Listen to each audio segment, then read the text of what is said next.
Hey guys, tonight, Constantine, I'm here. Back in Snow Camp, North Carolina, original Hollywood Horror Show. We got a treat for y'all tonight. We're here with the great, the legendary, Bill Moseley himself. Yeah, legendary. Yep. Can you see me on there? Oh yeah. Hey, all right. Hey, how you doing? Thanks for joining us. Yeah, it's my pleasure. It's a great honor to have you on the show. Well, thank you. First celebrity we've ever had on Constantine's Home. Well, I'm glad to be the first. I'm number one. Yes, he is. So we'll jump right into it. Okay. Obviously, the first one we're going to talk about, Texas Chainsaw Massacre Part 2. How did you become involved in that, the awesome Chop Top? You know, Chainsaw 1 scared me so badly, I ended up seeing it about 10 or 12 times and trying to just get over the fear of it, but that only drove the fear deeper. So I ended up making a short film called The Texas Chainsaw Manicure back in 1984. And it's about a 5-minute video, and I did a little cameo as the hitchhiker character, complete with a real hunk of head cheese, which I licked on one take, which was a bad idea. And I shot that in New York, actually in Staten Island, outside of Manhattan, at a place called Sonia's Hair Fashions. It was set in a beauty parlor, and got a copy of it to Toby Hooper, who directed the original Chainsaw. He saw it, liked, not only did he like the video, but he loved my cameos, the hitchhiker. And on the basis of that, he hired me for Chop Top in Chainsaw 2 a couple of years later. So how was it working with Toby Hooper? You know, it was beyond a dream come true, because I just really had no idea that life could be that fun. Toby loved what I was doing with Chop Top and encouraged me to improvise, which is one of my favorite things. And so I made up a bunch of things, and the script was cool, and the other actors were great. And I found out that by joining the Chainsaw family, I ended up getting over my fear of the original. Which just shows you if you can't let them join them, and in my case it worked out pretty good. Speaking of working with fun directors, tell us how you got involved with Rob Zombie.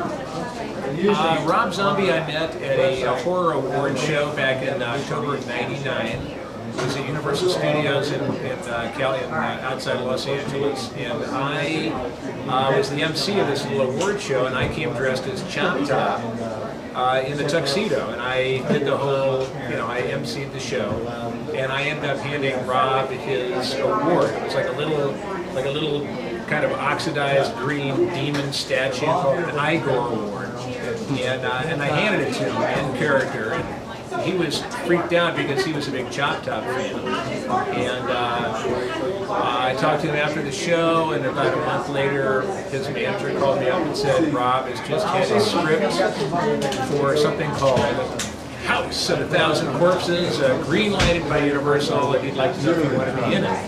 And I said, shit, yeah. So that was it.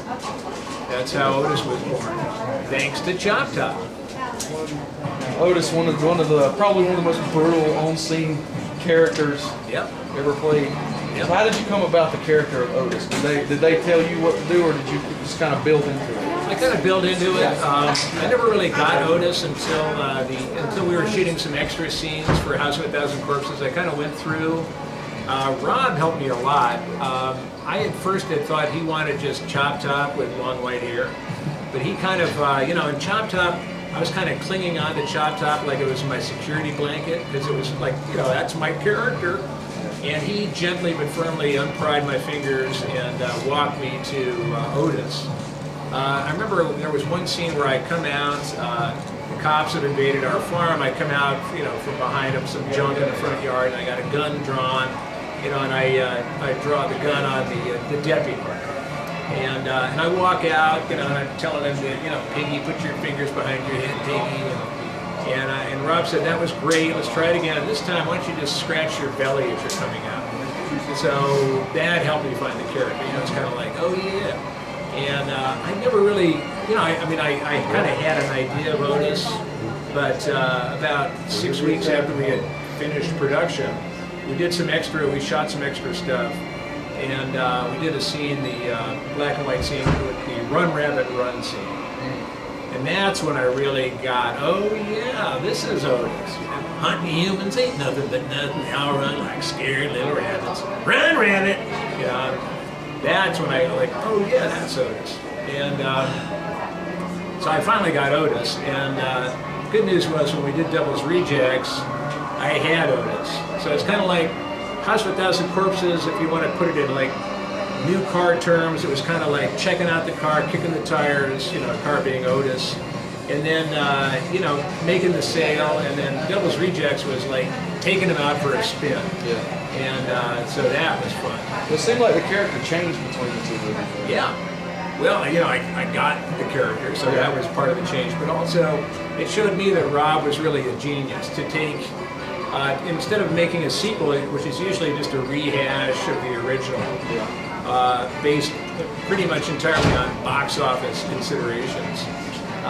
You know, he almost changed genres. I mean, he went from a horror movie to like a violent crime movie, road movie. All of the characters changed physically, emotionally. We became a lot more gritty and more real. Baby only laughed once in Devil's Rejects. Captain Spaulding, for the most part, didn't have any makeup on at all.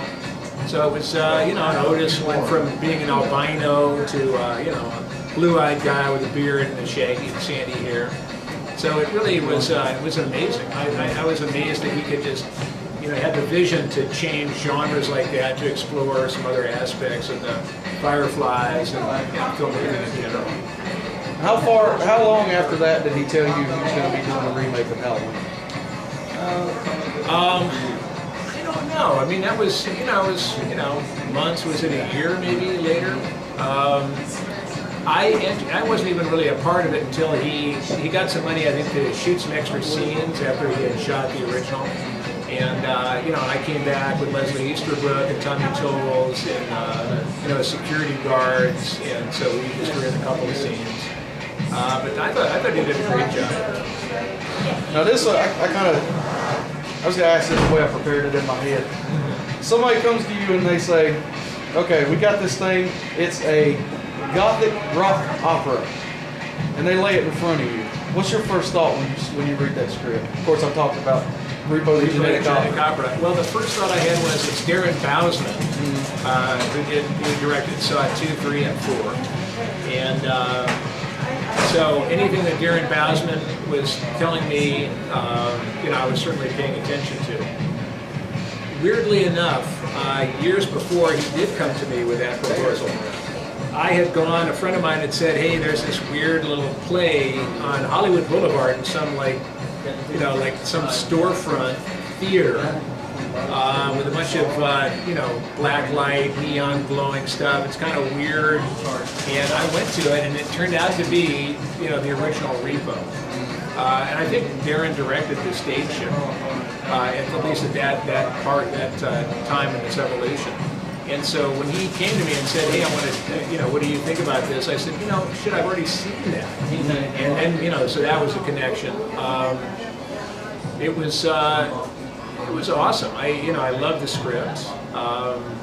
Fortunately, I've been taking singing lessons for like, you know, 18 years. And, you know, thanks to Cornbugs with Buckethead, that band I had. And, you know, also just as an actor, you want to make sure your voice is strong, and you might have a lot of, especially in this genre, you might end up screaming a little bit.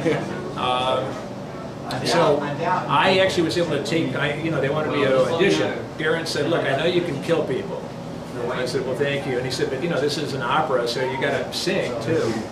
And I said, well, you know, haven't you heard the Cornbugs? And he said, yeah, well, that's what I want to do, is I want to make sure you can sing. Just like, hey.